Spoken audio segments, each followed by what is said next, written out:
ভিডিঅ'টো পিছে যোৱাকালিৰে দেই, মানে বিশ্বকৰ্মা পূজাৰ দিনা। মোৰ অকণ দিয়াহে দেৰি হ'ল।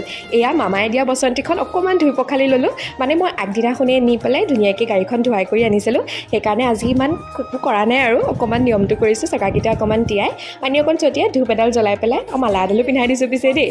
মোৰ মৰমৰ বসন্তীখনক অকণমান পূজা চূজা কৰি ল'লোঁ। তাৰপিছত এয়া ওলাইছিলোঁ আচলতে নামঘৰলৈ বুলি যাবলৈ, যিহেতু আজি ভাদ মাহৰো শেষ হয়। গতিকে নামঘৰত নাম আছে আৰু লগতে ভোজো হ'ব আজি আমাৰ। সেইকাৰণে সেই বুলিয়ে ওলাইছিলোঁ। তাৰপিছত এয়া দেখিছেনে মই এনেকৈ থকা দেখি মোক ইহঁতকেইটাই মানে মোৰ খুৰা ল'ৰাকেইটা আছে যে সিহঁতে মোক জোকাই আছে, কৈছে। তাৰপিছত মই গ'লোঁ এয়া নামঘৰলৈ। পিছে গৰমটোৰ যে কি হৈছে নহয়, ইমান গৰম ইমান ৰ'দ নহয়, থাকিব পৰা নাই জানেনে। এয়া প্ৰথমে প্ৰসাদ খালোঁ ভোজো আছিলোঁ আৰু, কিন্তু সেইখিনি আৰু দেখুওৱা নহ'ল আৰু। আমাৰ ঘৰৰ মানুহবিলাক কেনেকুৱা জানেনে, মোক স্কুটিখন যে অকলে উলিয়াবই নিদিয়ে। ইফালে পাইছোঁ ময়ে, আকৌ মোকে নিদিয়ে জানেনে। এয়া চাওকচোন থপত মোৰ ষ্টেণ্ডডাল পৰিয়ে থাকিল, পিছতহে আকৌ ৰখাই লৈছোঁ। তাৰপিছত এয়া অকণমান ওলাই গৈছিলোঁ আৰু আজিলৈ ভিডিঅ'টো তেন্তে ইয়াতে